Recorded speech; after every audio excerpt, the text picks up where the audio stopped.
My name is Linda Lewis. I'm from Waxahachie, Texas. I would like to talk about the judicial abuse with judges.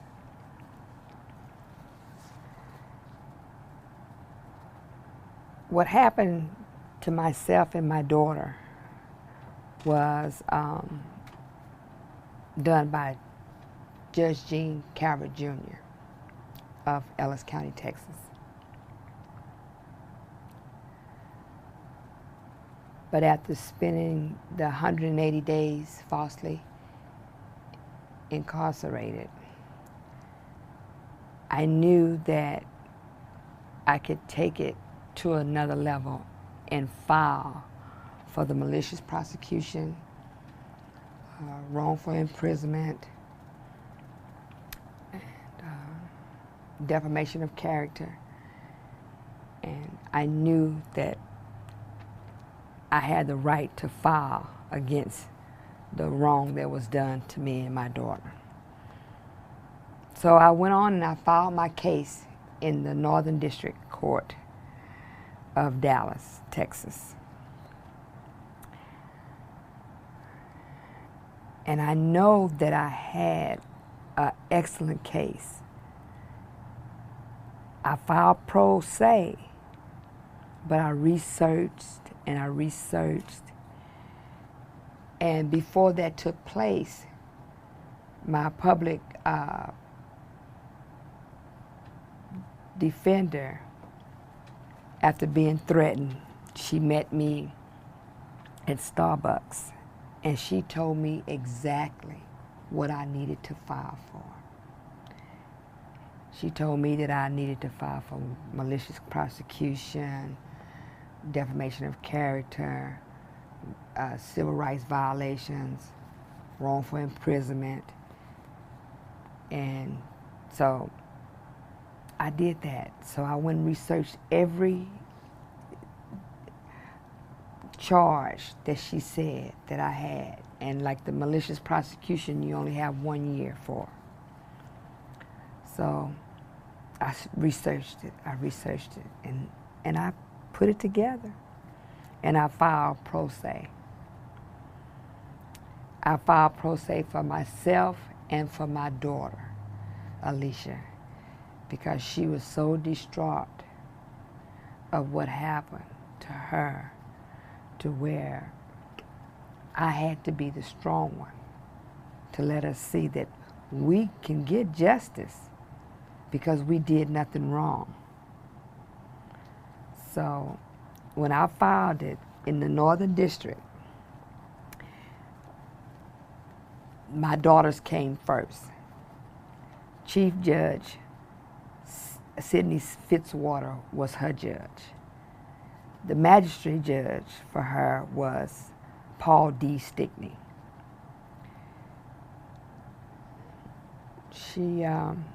We prepared her case for her because she was at school, and we talked to her on the phone because it was so stressful. So I became her guardian, and she signed over everything, a release, so that I can speak for her. So it stayed in there for about 6 months, and then she got a response. They dismissed her civil rights claims, but they allowed her to sue District Attorney Joe F. Grubbs for defamation of character, and Sheriff Johnny Brown for inhumane cell conditions. So she did that, and then the other part we filed that on appeal. So we filed motions on her behalf. We filed motions, and all of them was denied. So then we ended up filing a recusal on her behalf to recuse both of those judges. Instead,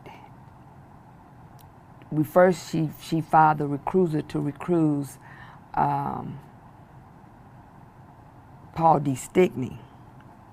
Paul D. Stickney didn't answer, plus we filed a motion for a hearing along with the motion.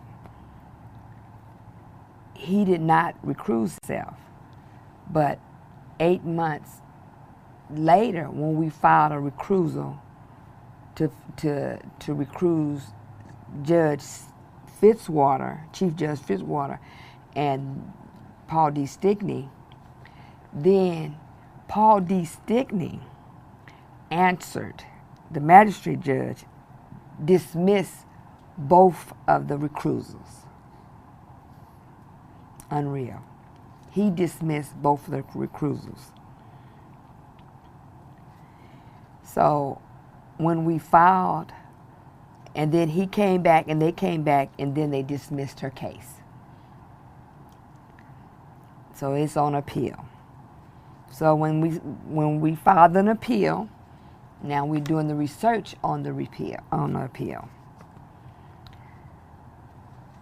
The paperwork for the motion for the recusal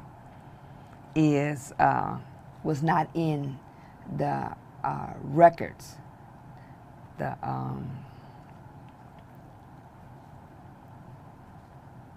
The clerk's records.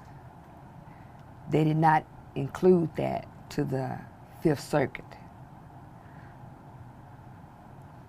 So I called the clerk who deals with the appeals and asked her, well, what happened to those records, to those documents? Why didn't they submit that to the court? Her reply was that it was a dot on those records, those recusals, because they were tough. They pointed out everything. They pointed out everything. Why wasn't they submitted with the records? She said that it was a dot that was placed on those recusals to be sent to the Court of Appeals. And we're like, So then she put me on hold. And then she came back and she took all the blame for it. Oh, that's my mistake. I said, so well, didn't you tell me that somebody put a dot? And that's why you said, oh, but it's my mistake. I did it. So I already know that they told her to take credit, take the blame for not sending her, because most people, when they do their research, they don't look at, when they file their appeal, they don't go through the documents. And the documents has all the court dockets have everything that's been filed. And that tells the appeal court, because they're not there, what's taking place and what took place. So that was another thorn in my side to say, oh, they're playing games with this. Then then my case, after me writing them a letter, it was over a year before they even got a response, because we filed it separate. It was over a year before I heard from the court about my case, because District Attorney Joe F. Grubbs dismissed his whole office. So in my case, the magistrate judge asked me a lot of questions concerning what happened in my case. After the district attorney, let me stop, because I'm getting really hurt. Okay, well, sure, we'll edit all this. You just. Well, talk about what happened. Like how I forgot to say this. Talk about what was done to you guys in jail. Like how they accused you guys of breaking the shower head, and the lady they told them that if they said that if it was you guys, Yeah. that, and you guys have Well, letters. okay. and Okay. Well, he said he can edit it, so he can fix it up. Talk about. Okay. Talk about, Well. Okay. Well. The magistrate judge, Miss Irma Ramirez, she asked all kinds of questions. So I filed subpoenas. So when I filed my case in the federal court, they submitted to me subpoenas. So I filed those subpoenas to the clerk. I asked for the records. I asked for the records from the sheriff and all that. District Attorney Joe F. Grubbs, he already recused his office, but another attorney by the name of Lee Ivanshine came in and denied my subpoenas. Magistrate Judge Ramirez looked at that and agreed to it and said, "Oh, if I need them, then I would let you get the records." But I put in there that he has no right to dismiss any of those documents because District Attorney Joe F. Grubbs recused his whole office. So they had a counsel that came in from Dallas, Ron Chapman, who is the attorney in our case. They weren't supposed to touch nothing concerning my case or my daughter's case. So then after that, my case started. So they dismissed, God being them, they dismissed my case. But my case is on appeal at the Northern District. And it's been there for a while because trial and error, I learned a lot when we filed Alicia's first. And I looked up a lot of things. And I saw certain case law. And the most important thing is that when we both filed our case, it says, and we stated to the federal judges that it's the canon law number 3 that a judge cannot hear his own case. But all of these judges, federal judges, and we put that in bold, that he was the witness, the executioner, all of it, the judge, he was everything in this. So that right there took away our Constitution. He didn't even give us a fair trial. And he lied during the whole thing. And like I said, when I filed, I said everything that he said in the contempt, if you look at it and if you're knowledgeable, you'll see everything he said. The timing don't even go. Everything he said we did, the timing had to match, but it didn't. So all these judges were covering up for everybody. They were washing each other back. And then when I filed a recusal on these judges, they ignored it. But the law says if you are asked to be recused, it's your duty, even if you don't think, you're supposed to step down. Even if you don't think you've done anything wrong, you are supposed to step down and allow that person due process, which from day one, we never got due process. You see, Bill, not only I'm a mother first, but I'm an activist for right and wrong. I fight for justice. And like the Waxahachie Daily Light, Joanne Livingston, she knows me very well. She called me her shero. Because when something goes down, like it was a judge in Ellis County who was posting people bond, making them high. And, you know, she did something to my daughter, gave my daughter a ticket. I mean, my daughter got a ticket, and she had to go before her. She wouldn't allow my daughter to just come when she could to answer to the ticket.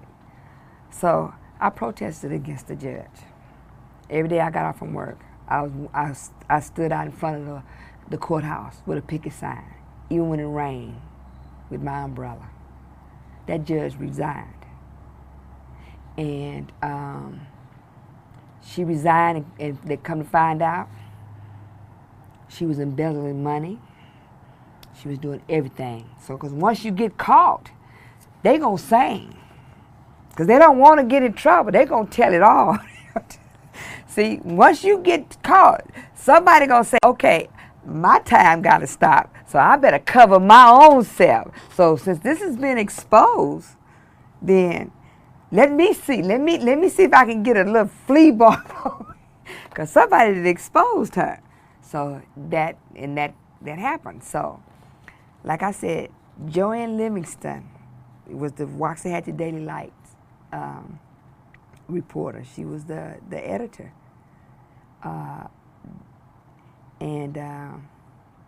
When this happened to me, when it happened to my brother, I called her, because I've been knowing her for about 6-7 years. And I said, Joanne, my brother, they did this to my brother. What can I do? She said, well, Linda, won't you go to the court and see what you could do to help, you know, and see what you could do. Talk to the judge. See how can you talk to the judge. I'm like, well, okay. So my mother and I and my mother and I and my daughter, we went to the court, because I was on the phone with Joanne. I got proof of that and everything. And so we went in, and then there was a probation officer to the right, and then the bailiff was over there. And the bailiff went over to talk to the district attorney. And then I went over there and asked the probation officer, how could I talk to the judge? And she said, well, you need to motion the bailiff. I'm like, okay. So the bailiff came to me, and I said, can I talk to the judge? I never gave him my name or anything. So I sat down, because I didn't have a court date, I didn't have a hearing. I just was in there to support my brother. So then after he started taking care of other people, then the judge got up off his bench, went to his chambers with about 3 plainclothes officers and the district attorneys. They went into his chambers. Then he came back and he sat on the bench. And he called, I think, about 1 or 2 more people. And my mom and I, my mom's 73, we were sitting, and my daughter, we were sitting there. My daughter was 19, and we sitting there. And all of a sudden he says, who's here for Johnny Green? And I stood up, my mom stood up, and we walked up to the bench. He said, you're not Johnny Green. I said, no, I'm Linda Lewis. I'm Johnny Green's sister. He said, you just shut your mouth. And I'm like, and I looked, and then my mom started talking, and she said, well, we just want to know what can we do? Well, I can't say anything about his case, and I can't tell his client and attorney privilege. You need to get in contact with his attorney. And then I'm like, and I turned around and walk away, and I said, oh my God. He said, arrest her. I'm like, for what? What did I do? And then my daughter came and she grabbed my hand. She said, come on, Mama, let's go. The bailiff knocked her to the ground. She was on the ground. And then I turned around and I said, please don't take her. She got to go back to school. He said, 180 days contempt. And so we went to jail, and while we were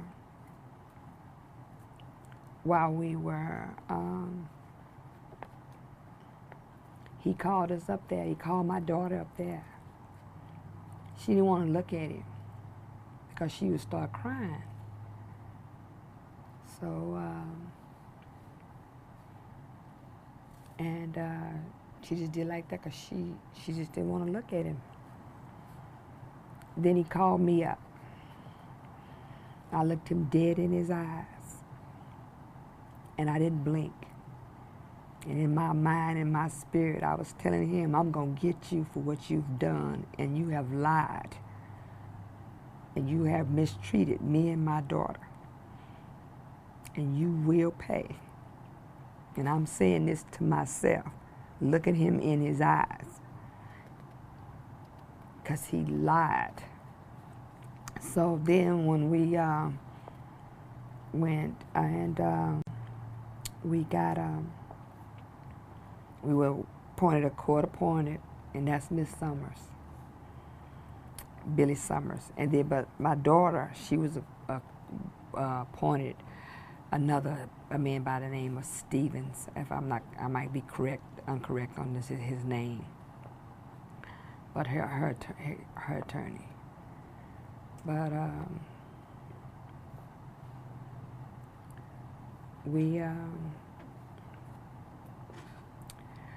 Miss Summers, she came and she was telling me, because we would talk and she would come and see us.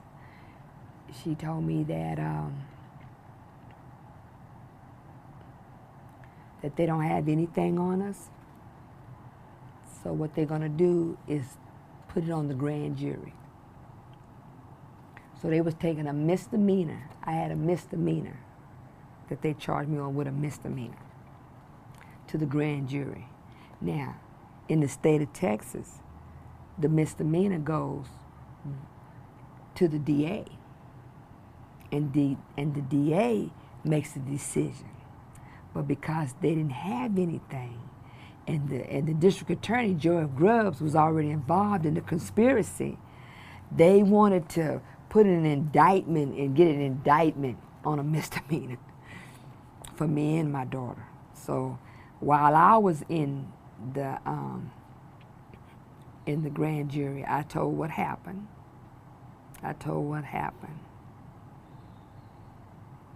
And while I was in there, they added another charge on me while I was in there. So I asked for a recess so I could speak to my attorney. She comes out, and because she can't be in the grand jury, so she comes out and she says, and I tell her what they did, because she's already told me what charges there was on me. And she said, well, y'all didn't tell me. So how could y'all just put another charge on her? Y'all didn't tell me that. And the district attorney that was in there saying they can do whatever they want to do. They're the grand jury. Not without telling me, so I could prepare my client for what's going on. So she was already afraid because she's been threatened. She's told me if anything happened to her that I needed to call the FBI, because they was threatening her. Judge Calvert wrote her a letter and told her that she needs to act accordingly and don't worry about it. Don't let nobody know about what's going on with this case to her. So she told her. And so she had to back out of my case because she was in fear for her life, because she's been threatened. It's just unreal that that these judges took an oath to uphold, but yet and still they totally ignore it.